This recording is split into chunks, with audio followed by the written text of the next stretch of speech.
There are many ideas that define our modern era in America and in the West more generally. And of course, I think that before I even begin this video, I should say one thing that oftentimes goes unrealized, and that is, ideas precede accomplishment. No action can be undertaken without first having an idea that guides the action at hand.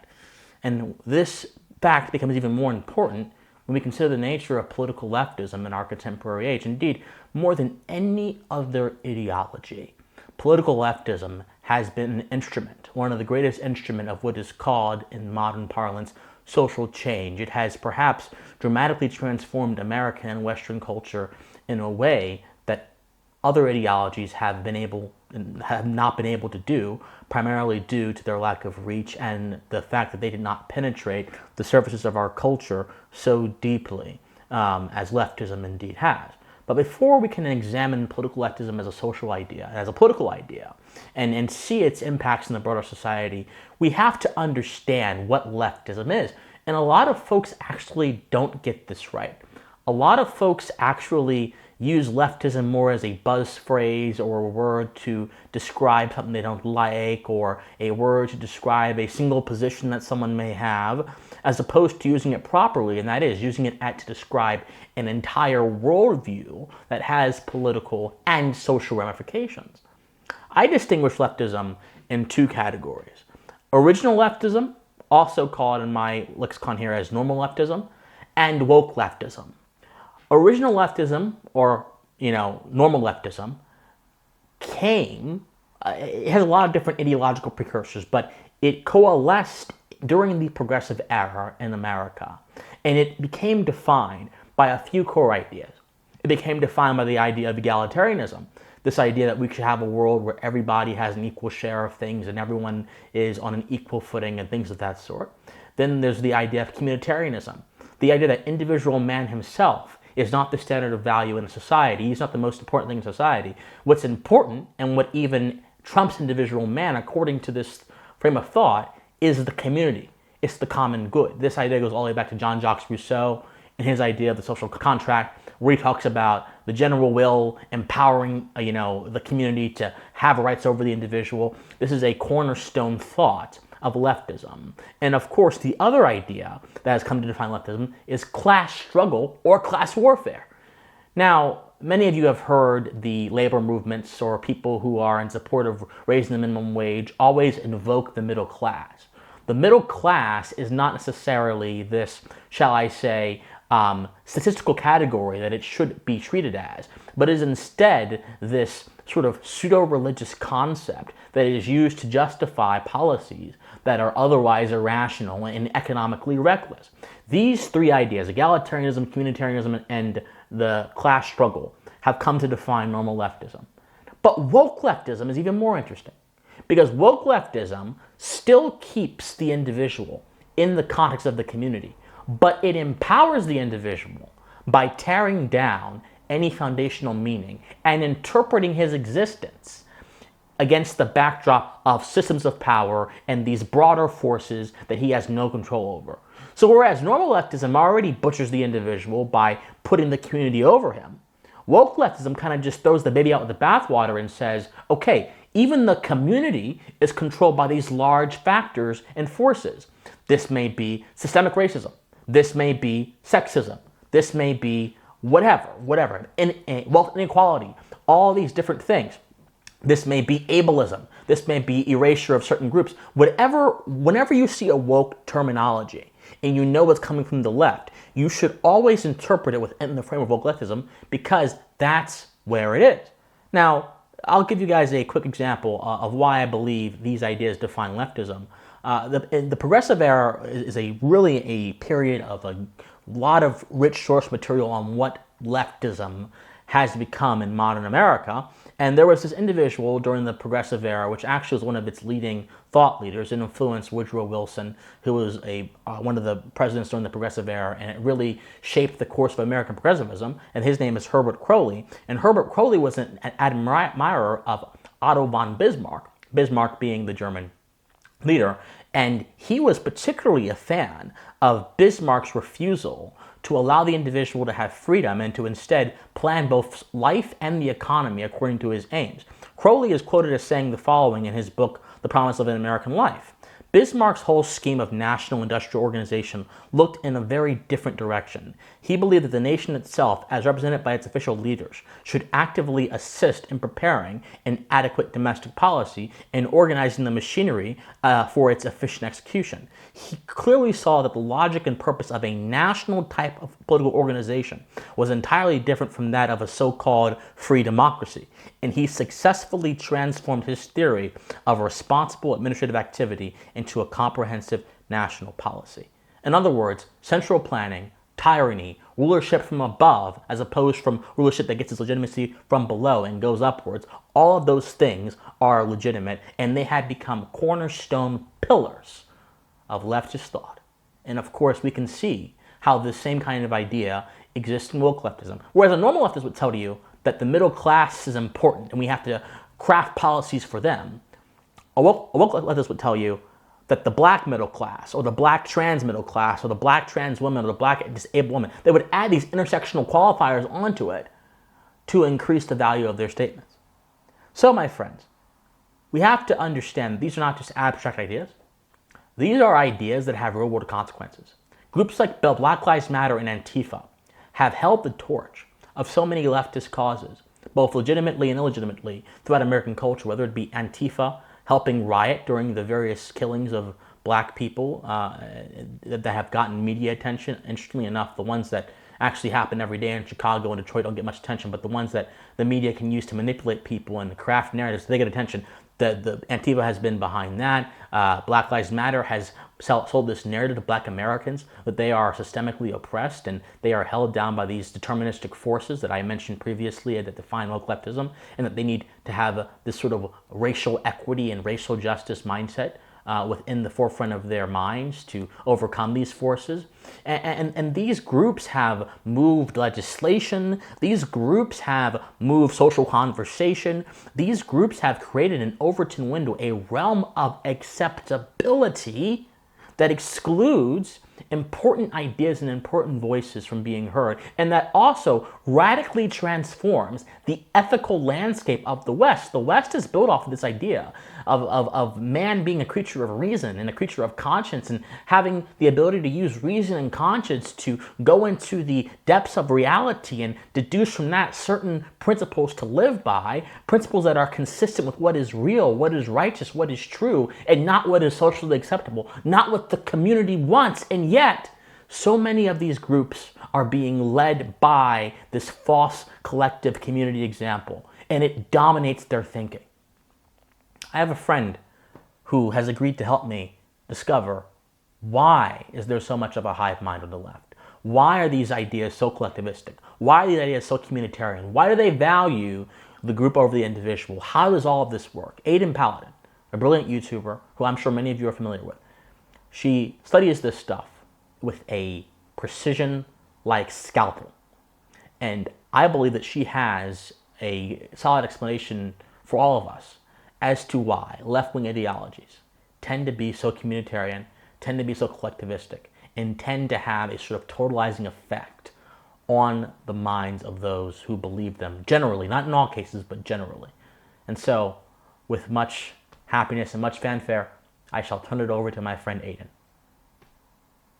There are many vectors through which we could possibly examine the collectivist nature of leftist ideology and its manifestation in political thought and, ultimately, action.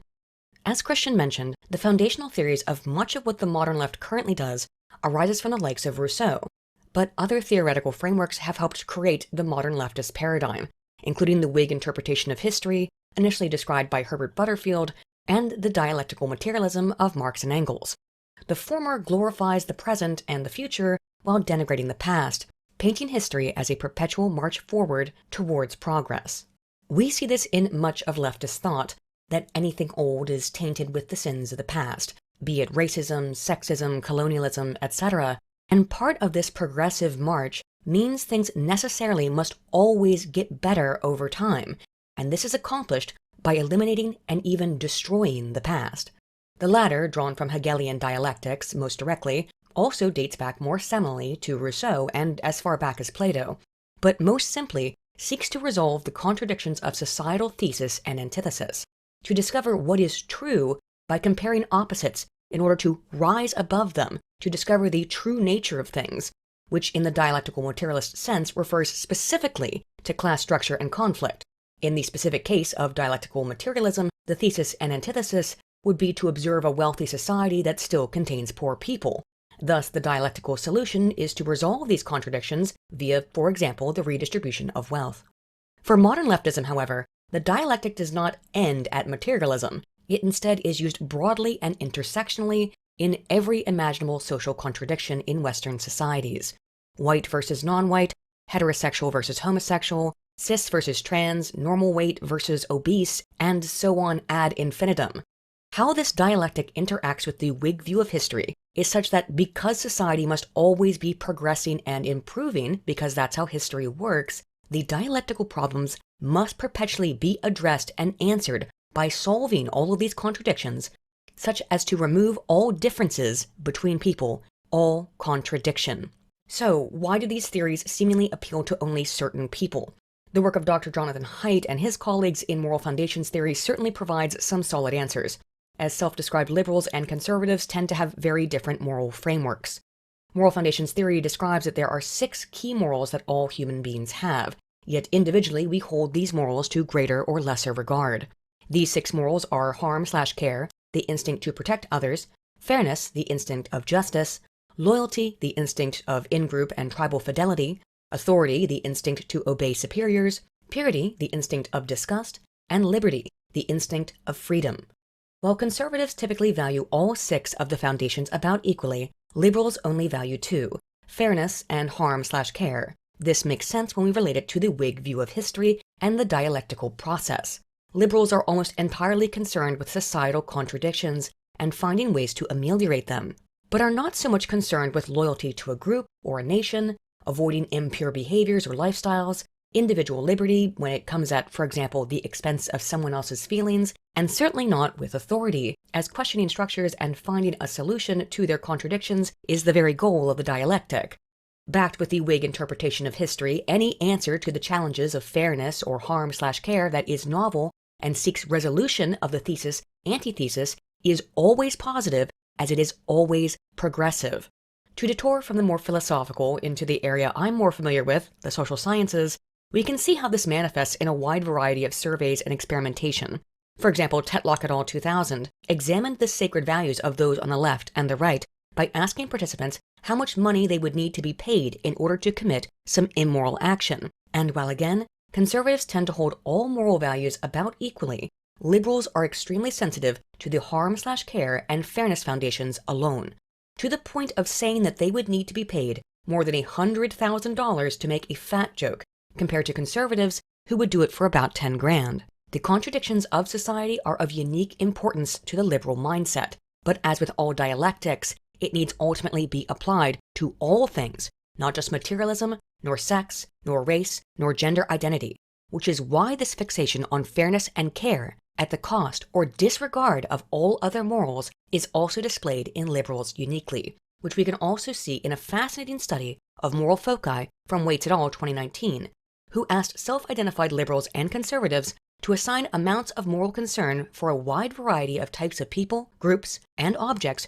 radiating out from the self, from family and friends, to citizens of the same nation, to humans in general, to animals, to plants, all the way out to bacteria and asteroids. The foci of moral concern for conservatives consistently centered around their family, friends, and countrymen, while the foci of liberals' moral concern centered around all things in existence, including inert entities such as rocks. Again, because of the lack of interest in loyalty morals and a myopic interest in care and fairness then, the liberal moral attitude is, as the dialectic dictates, raised above the minutiae of day-to-day life and instead becomes focused on the abolition of all societal and even physical or metaphysical contradictions between types. While it may perhaps sound noble to desire to eliminate all forms of inequity via synthesis of social thesis and antithesis, when scholars have gone in more directly and examined the motivating factors for this type of belief system, it does not appear to come from a place of goodwill. For example, Science et al. 2017 found that a stated preference for economic wealth redistribution was unrelated to actually redistributing wealth equally when given an option to in both a hypothetical and a perceived real lottery instance, and that instead, the most potent variable in predicted desires to redistribute wealth was envy, to the point that subjects in this experiment who supported redistribution, in practice, wanted to take from the haves and give not so much to the have-nots, but simply give to themselves, and they did so out of malice. Lynn and Bates' 2020 research on the subject was even more harrowing, indicating that malicious envy of the rich also predicted coercive redistribution, meaning using physical violence to force redistribution of wealth from the rich, as did envy and self-interest, and somewhat unexpectedly, so too did compassion, the very thing that typifies the liberal moral framework.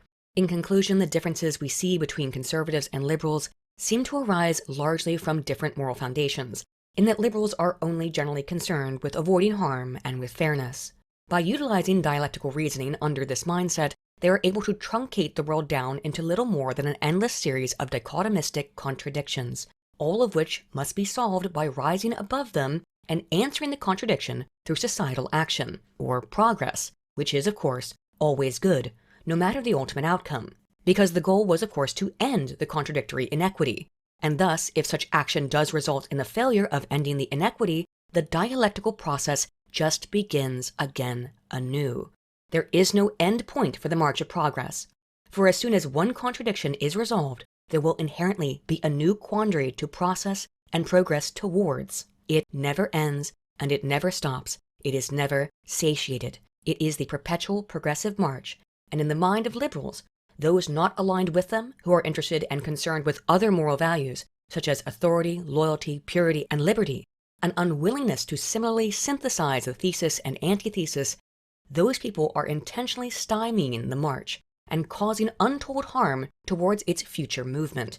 Thus, when conservatives propose, say, that we take time to analyze things a bit more slowly, like transgender affirming treatment, to the liberal, they are not just causing harm to the individual, they are preventing the progressive march and slowing its path to which they can arrive at the future, wherein things will always be better than they are today, and incalculably better than they ever could have been in the past.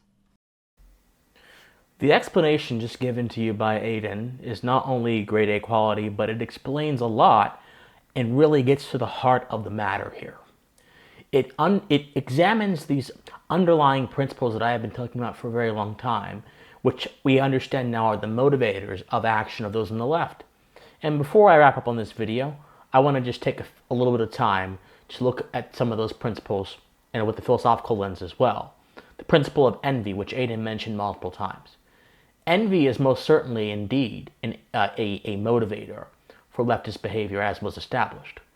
And the reason why envy is so dangerous is not just because it breeds hatred and a lack of goodwill between your fellow man, is that it also destroys the necessary requirement that all productive social relationships require, and that is, it destroys honor and trust between people.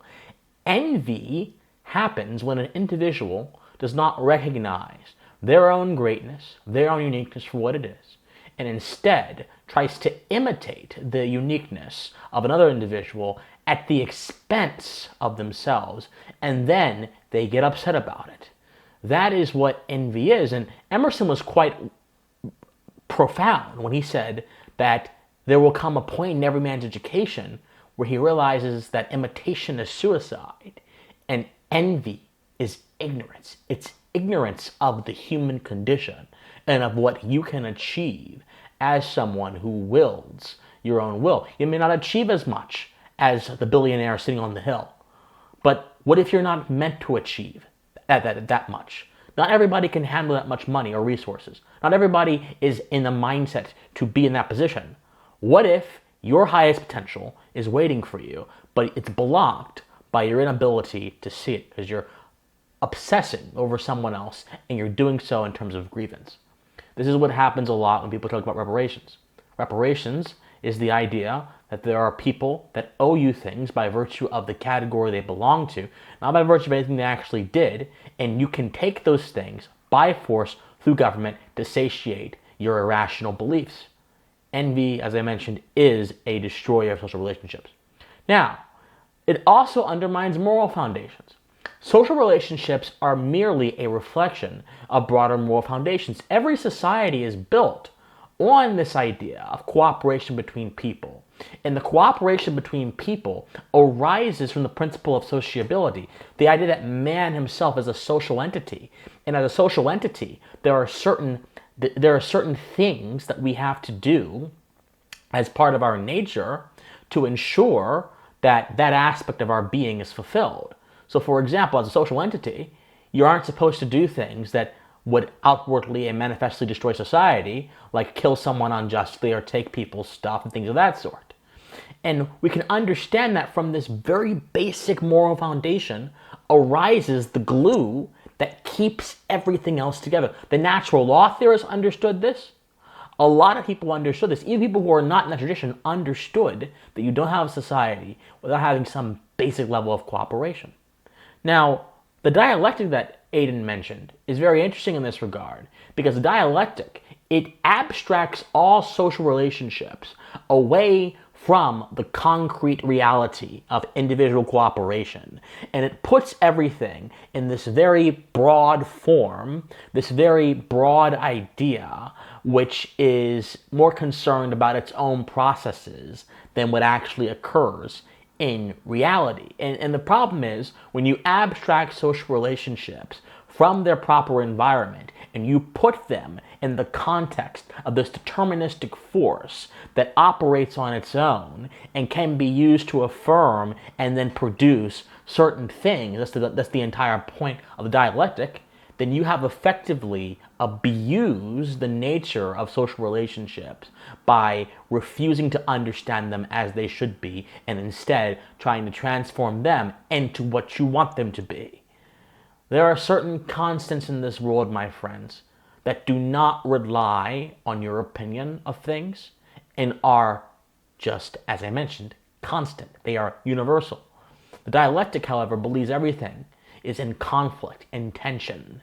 And if you understand that according to this theory, you can use it to produce certain outcomes that are favorable to he who understands this so-called dialectic. So this sort of abstraction of social relationships actually destroys the ability for us to understand how to be a morally responsible person in society, and for us to understand what it means to have proper moral foundations and relationships in any given society. Rousseau is mentioned as well in Aydin's piece. And Rousseau, my friends, is a most foul philosopher. His work, The Social Contract, is perhaps the most foul piece of political theory I have read in my life. Rousseau basically believed that the individual did not matter whatsoever, and what mattered instead was the common good. And even the common good was not even good enough for Rousseau, because Rousseau believed that even the masses, even people, don't know what's good for them. So we need something or someone to tell us what is good for us. And that something or someone is the government. If you don't believe me, I shall read here. Rousseau identifies several characteristics of what is needed to have a good system of politics. He says, number one, it ought to be made to see objects as they are, and sometimes as they ought to appear to it. B, shown the good road it is in search for. C, secured from the seductive influences of individual wills. D, taught to look carefully at other places and times, and made to weigh the attractions of present and sensitive advantages against the danger of distant and hidden evils. He goes on to say, individuals see the good that they reject. The public wills the good that it doesn't see. Both need guidance. Individuals must be made to bring their wills into line with their reason. The populace must be taught to know what it wills. If that is done, public enlightenment leads to the union of understanding and will in the social body. For this, there has to be a lawmaker. Rousseau believed that human cooperation and human reasonability springs from force, springs from compulsion by law. And we can see how this plays out in so many leftist political programs. that always prescribe a law, always prescribe a political measure to obtain their ends, as opposed to understanding that the more political power grows, the more society shrinks. And the more society shrinks, the less there is for political power to act upon. It's like a parasite. It's like a vampire that consumes all that is within its path. And it's self-defeating, because the moment society goes away, political power cannot exist in a vacuum, so political power as well shall go away too. You don't have political power without the consent of the governed, and you don't have the consent of the governed without people being able to reasonably arrive at conclusions. And people cannot reasonably arrive at conclusions without having some kind of free will. But Rousseau's entire theory rejects that. And it's very easy to see how this relates very much now to leftist totalitarian thought. My friends, take this video as you will. I hope this has been a learning experience for you. I hope that you are now more enlightened and more aware as to the philosophical dangers of leftism. But most certainly, most importantly than anything else, I hope you have been stimulated by this. Because this kind of conversation is not something that is typical that you will get anywhere else. This is what needs to happen for us to understand the threats we face as a civilization and the monster that seeks to destroy civilization in a manner that portrays itself as benevolent. And that monster is indeed leftism. I love you guys so much. Like this video, comment on this video, share this video, subscribe to this channel. Please stay pensive. Bye, guys.